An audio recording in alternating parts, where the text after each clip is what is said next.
Hi guys, this is Glasgow here with Fireteam D.E.R.P, and today we are going to be doing a video of my loadout. This video will have my complete loadout, so everything that you can see me wearing. I will discuss what it is, why I wear it, sort of how I use it on my kit in games. So we'll start off with my plate carrier. This is a Feral Concepts plate carrier, or FCPC, which I got at Christmas time. I've had it in several games since then. It is very comfortable plate carrier. I love it. It's very well made.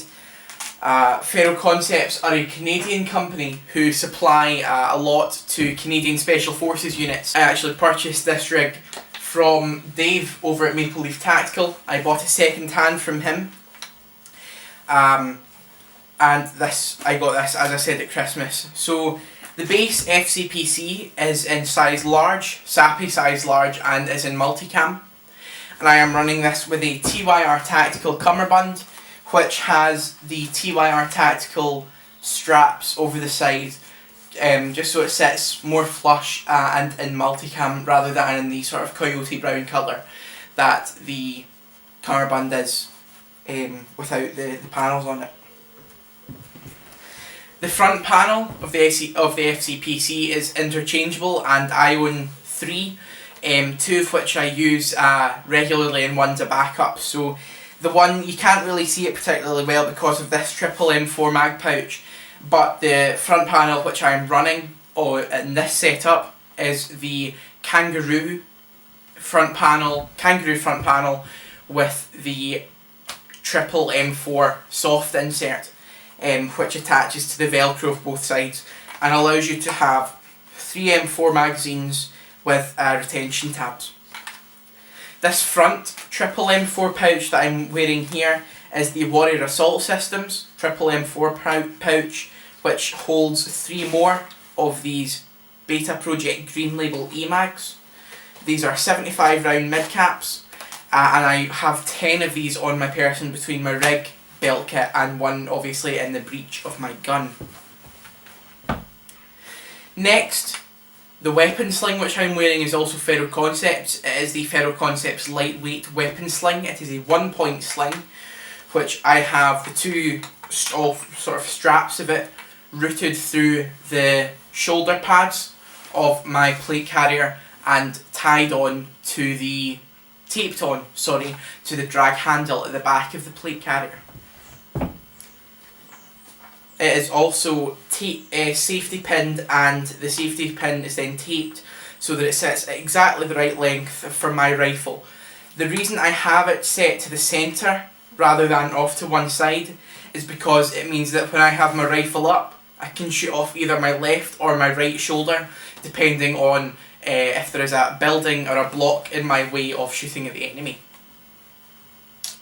Next is the hydration pouch setup, which I have in the plate carrier. The hydration pouch is a Grey Ghost Gear multicam hydration pouch, and the bladder is a Source 2 litre water bladder, as well as a Source tube, hydration tube, and bite nozzle here. It's an excellent hydration tube, hydration setup. I picked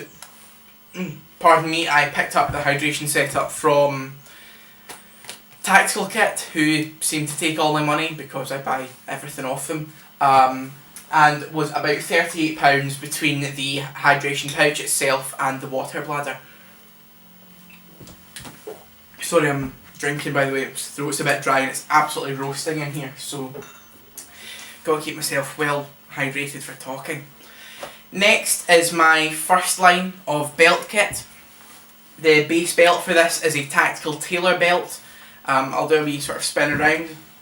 It's got various pouches on it, as you can see.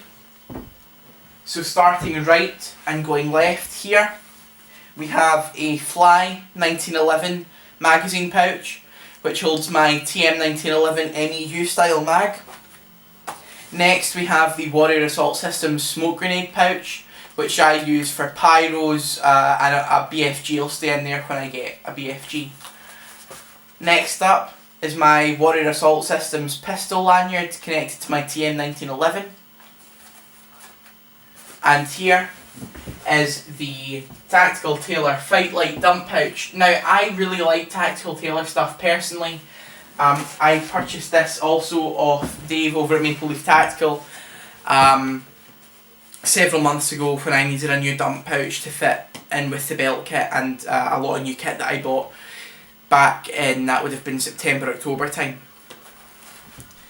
Next along here we have a Warrior Assault Systems single pistol magazine pouch, which I actually use to hold a speed loader. My site operates mini milsim games during game days. These games last about 4 hours and they have a sort of command structure, fairly standard sort of milsim setup. So when we're out for that long, I like to have just an extra 100 rounds with me, which means that if I use all the ammo of all my mid-caps and my pistol ammo, that I've got enough there for either 1 mid-cap and 1 pistol magazine, or up to 4 pistol magazines worth of BBs, which it's just reassuring to have in case we get in an especially big firefight. Next here, as you can see, are 2 real HSGI tacos in Coyote Brown. Each of these holds 1 of my Beta Project E-mags. Tacos are probably my favourite magazine pouches of all the different options out there, and shortly behind them would be the Blue Force Gear 10-speed elastic magazine pouches, which I've been meaning to get actually for the front of my rig, but the Warrior one was cheaper at the time, so I went ahead and got this. I love tacos. They are really retentive, but by the same token they don't inhibit magazine draw. I trust them a lot. They're expensive, yes, but they're very, very good magazine pouches. Next up, my holster setup. I hope you can see this. The frame might cut it off just a wee bit low for you to see it. So it's a Phobos 1911 holster, which is it's one of their Roto range holsters, and I have that on a Phobos leg panel as well. So that connects via a paddle down the side of my trousers, and then it has a sort of joint in it, which means it can swivel as my leg moves as I'm walking, which means my pistol stays at the same angle, so regardless of where it is, I can draw it easily and I have good dexterity with my sidearm. The holster has very good retention, but by the same token it provides a smooth draw, and also it is easy to reholster the pistol, which is a big plus for me because I like to be able to transition as quickly as possible between my primary and my secondary weapons, because when you're in a firefight you want to win, you want to get the shot off quickly. So if your rifle runs out, you want to be able to get your pistol up and discharge that shot, which could keep you in the game for longer than your enemy. Next up, kit wise, my top, the shirt here that you can see me wearing is a TSAR DCU BDU shirt, which I've actually not had the chance to get this through much sort of rigorous testing yet. I only got it fairly recently, but it feels well made, it's comfortable, I like it a lot. I've been after some DCU for absolutely ages, so when this came up at a really good price, I snapped onto it, to be honest. It was a bit of an impulse buy, but I really like it. I think it looks great with the multicam and the multicam of my rig. Comfortable, it's warm enough without being sort of too hot as well, so it's positive so far. I'm also planning on raid modding this with the pockets, mounting these onto my sleeves to provide a wee bit more sort of useful pocket space, because as you can see my plate carrier covers a lot of the sort of access of my pockets on the BDU. Next up, the trousers I'm wearing at the moment are Tomtac Cry Cut trousers. They're just Cry rip-offs, to be totally honest. I had previously I think it was the UK military issue MTP trousers. However, I wanted something that had the Cry style built-in knee pads, because I rely a lot on knee pads in the game. My left knee sort of goes in and out of hurting quite a lot during games from an old injury, sports injury. So It's very important for me that I have comfortable knee pads in game that I can rely on. The knee pads that I'm wearing in these currently are TMC knee pads. However, over the next few months my plan is to change my whole trouser setup to genuine Cry G3s in some Multicam Tropic, which I'm really excited about, because I saw the Multicam Tropic pattern recently and I really fell in love with it. I think it's an excellent pattern, so I can't wait to get some of that for myself. Next up, the weapons that I'm using, probably one of the most important parts of any loadout. Here, of course, you've seen this before, is my Tokimura 1911 Night Warrior with, it's obviously quite a custom pistol, as you've seen. I won't go through a whole detailed review of it. Of course, I've got the Real Steel Magpul grips, Pro handgun, tunable trigger with over travel adjustment. I've removed the rail, filled in the holes left over, as well as a few other sort of nice internal mods, maple leaf barrel bucking setup and such like. It's a very trusty sidearm. I like it a lot. It just works for me, you know. So next up is my AG rifle. This is a G&G GC16 30th anniversary rifle, which I've had some custom work done to. Of course, what else would you expect? Externally wise, it's nothing particularly special. We've got a cheapo red dot. It's a Hawk Sport dot. It's okay. I think I picked this up second hand again. It's just I got rid of an old EOTech and I needed a new optic, so I picked this one up really cheap on a buy-sell website, I think, through Facebook. Foredrip is a Real Steel MFT React drop-down grip. I purchased this from Dave's Custom Airsoft, paid about £20 for it. It's excellent. I really like it, very solid, feels comfortable, it's about the right length for me. I've got quite big hands, so it's good for me to have a comfortable foregrip. Another thing I like about this, it has a removable battery compartment, or half a Mars bar compartment if you're more like me, but you pull this out and you can put batteries in and out of the grip. I won't read that now, but yeah, so that's a wee bonus because it means I can run spare batteries for my optic, or something else, you know, half a Mars bar or whatever if I'm starving halfway during the game. As I said, the magazines that I'm running in this AEG are the Beta Project Green Label E-Mags. Internal work that I've had done to this weapon, first of all, I've had the Retro Arms straight trigger installed. This was a right pain in the arse to install. However, Sam at Kingdom of Airsoft is a brilliant tech who I would thoroughly recommend for any tech work that you're getting done to your weapons. He's helped me a lot with this gun. He's done all the work on it. So work he's done, he's installed this, he's installed a Prometheus purple hop rubber and a Promi hop nub as well, as well as servicing my gearbox, so reshimming, re-greasing, polishing piston rails, adding a new piston head O-ring to improve the air seal, a new air nozzle as well, and some other sort of fine tuning. He's also done for me, just try to think of other work that I've had done. I've had it converted to Dean's connectors, which is, you know, I'm a massive fan of Dean's connectors. I think they're just infinitely better than Tamiya, to be totally honest. They provide better conductivity, they're smaller, just everything about them in my mind is good. This AEG, of course, is the 30th anniversary model, and this is the Mod 0, which means basically the 30th anniversary receivers were all metal, and they also had these really nice engravings. I'll throw up a couple of pictures on our Facebook page of these engravings after this review has gone up, so you can see these in better detail. It's really nice. It's just got a 30th anniversary badge and a number as well, a registration number. Each gun got its own as they came out the factory. The furniture in this, so the stock and the handguard were modelled on the Magpul furniture. This is modelled on the MOE handguard and the CTR stock. One really nice function about this stock, which actually the Magpul doesn't have as far as I'm aware, is the built-in battery compartment.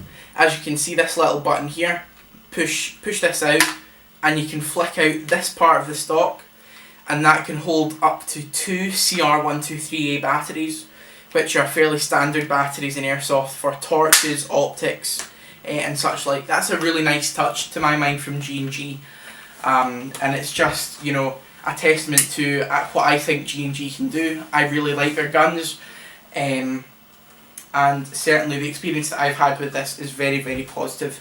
It's an excellent weapon. It shoots nicely, handles nicely. It's nice internally. It's very good, even though it is the Combat Machines gearbox. It's actually a very, very nice weapon internally, and I've seen it open in several states, and I can definitely vouch for that. Of course, you'll be able to see that I'm not wearing my face protection setup because I've got my specs on because I'm half blind without them. So, face protection setup that I have is the Bolly full seal goggles. I wear contact lenses underneath these in game. It's just good eye pro. You know, eye protection is probably one of the most important, if not the most important part of any loadout. Invest, you know, in a good brand of eye protection. Don't go for some cheap crap knockoff because it was only a $5 off eBay. It doesn't need to be desperately expensive, but buy a good brand. Bolly is very reputable, as are Bullet Ants. Bullet Ant goggles are excellent. Revision eye protection is also outstanding, and so is ESS. They are all good brands. Oakley as well. So please, please, please buy good eye pro. Buy full seal, and use hard plastic and just a little bit of anti-fog. I've not got mine to hand. I think it's in one of my kit containers, but anti-fog it's just great stuff. But buy good eye protection because you only get one pair of eyes. So if you get shot in the game, you want to know that your eye protection will stop any BB or any shrapnel or anything from entering your eye, because it's absolutely no laughing matter if you get something in there. Further down my face, sorry about that whole sort of miserable bit, but I think it's just a very important point. Anyway, further down my face, I wear a lower face mask. This one here, it's mesh. It only costs about 10 quid. It doesn't need to be the strongest thing in the world. It's lasted remarkably well, actually, to be honest. But it's just because I don't want to get my teeth shot out during a game. So I purchased this. I think it was only about £9 or £10 off Amazon. And it's just a good thing to have anyway, you know. You don't want to be getting shot in the mouth a lot because it hurts. So, as I said before, just buy good face protection because you don't want to get shot in the mouth, teeth chipped, or anything, because that's really miserable at that point. I've also been asked by a couple of people what BBs I run. In my AEG, I use the Biosphere 0.28 gram BBs. They're very good. My site is biodegradable BBs only, so I've got to run some biodegradable of course. I find that 0.28 grams give better results than the 0.25s or 0.2s because they're more resistant to wind, so even though the FPS is dropped down, the actual hitting power of the BB isn't hindered in any way at all because of, you know, the laws of physics and all that. So anyway, I hope you've enjoyed the video. I've enjoyed making it. I've enjoyed showing off my kit. I'm a wee bit of a kit whore, so it's great to show you guys what I run. Maybe you can take some inspiration from that, and also if you've got your own kit that you're happy with, that you think's really cool, drop a comment in the comments box below, because we at D.E.R.P always want to see what you guys are wearing, how you're running things. If you think there's anything that I could change about my loadout, or any of the other guys, I'm sure we'll all over time get around to posting up our own loadouts. Then drop a comment in the comments box below, tell us what you think we could improve, and how you think we could improve it. As well, you know, go show off your own kit, because we want to be able to take inspiration from you guys. Equally with the videos, if you think we're doing well, comment in the box below, tell us why we're doing well. Equally, if you think we're doing badly, comment in the box below, tell us what we can do to improve our channel, because what we ultimately want to do is to give you guys a channel that you want to go and watch and you want to see new videos from.